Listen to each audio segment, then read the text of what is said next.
कभी आपने सोचा है कि जब हम नींद सही से नहीं कर पाते या परेशान रहते हैं तो हमारा पेट खराब हो जाता है। और जब भी पेट खराब होता है तो हमें परेशानी होती है और मूड ख़राब रहता है।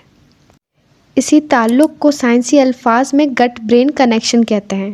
रीसेंट रिसर्चेस से हमें पता चलता है कि irritable bowel syndrome, depression, anxiety और ऑटिज़म जैसी बीमारियों का ताल्लुक़ गट ब्रेन कनेक्शन से है। हमारे पेट में 100 ट्रिलियन जरासीम मौजूद हैं और ये हमारी बॉडी में मुख्तलिफ काम करते हैं। Number 1, digestive system. ये गट माइक्रोबायोम हमारे पेट में कार्बोहाइड्रेट्स और फाइबर को तोड़ते हैं और उन्हें हज़म करने में मदद करते हैं। उसके अलावा ये विटामिन B1, B9 और B12 को बनाने में मदद करते हैं। Number 2, immunity. ये माइक्रोबायोम हमारी क़ुव्वत मुदाफ़अत को भी मजबूत बनाते हैं और हमें बीमार होने से बचाते हैं। Number 3, brain health. ये माइक्रोबायोम सेरोटोनिन, जिसको खुशी वाला हार्मोन भी कहते हैं, इसकी प्रोडक्शन में भी मदद करते हैं। उसके अलावा मूड डिसऑर्डर्स और दिमाग की बीमारियों पर भी इसके असरात हैं। जब इन पेट के जरासीमों का डिसबायोसिस यानी इनमें बिगाड़ पैदा होता है तभी मुख्तलिफ बीमारियां होती हैं। तो गट माइक्रोबायोम के डिसबायोसिस की वजूहात जानते हैं। नंबर 1, स्ट्रेस और डिप्रेस्ड रहने से हमारे इन फ़ायदेमंद जरासीमों में बिगाड़ पैदा होता है। Number 2, antibiotics. जैसे फ्लैजिल वगैरह का ज़्यादा इस्तेमाल भी इन फ़ायदेमंद जरासीमों में बिगाड़ पैदा करता है।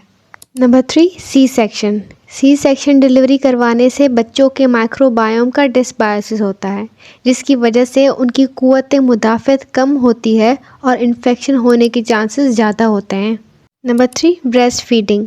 माँ के दूध में 200 से ज़्यादा फ़ायदेमंद जरासीम होते हैं, जिससे बच्चों की इम्यूनिटी बढ़ती है और ये ज़्यादा फ़ायदेमंद है डब्बे के दूध के मुकाबले में। Number 4, unhealthy diet.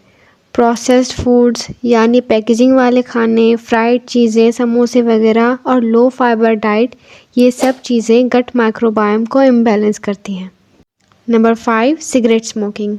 सिगरेट पीने से भी हमारे पेट के जरासीम इम्बैलेंस हो जाते हैं। Foods for gut health. इन ग़िज़ाओं का इस्तेमाल करें अपने गट माइक्रोबायोम को बैलेंस में रखने के लिए। सब्जियों का इस्तेमाल करें जिसमें पालक, गोभी, प्याज, लहसुन और दूसरी सब्जियां आ जाती हैं। उसके अलावा तुखमलंगा, स्पगोल और ड्राई फ्रूट्स का भी इस्तेमाल करें। फर्मेंटेड फूड्स जिसमें अचार, दही और केफ़ीर आ जाते हैं।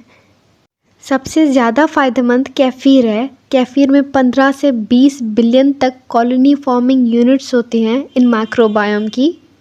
केफ़ीर के ग्रेन्स मिलते हैं, वो आप कहीं से भी किसी ऑनलाइन शॉप से ले सकते हैं और डेली उसको बना सकते हैं। उसके बनाने का तरीका आपको यूट्यूब पे कहीं से भी मिल जाएगा।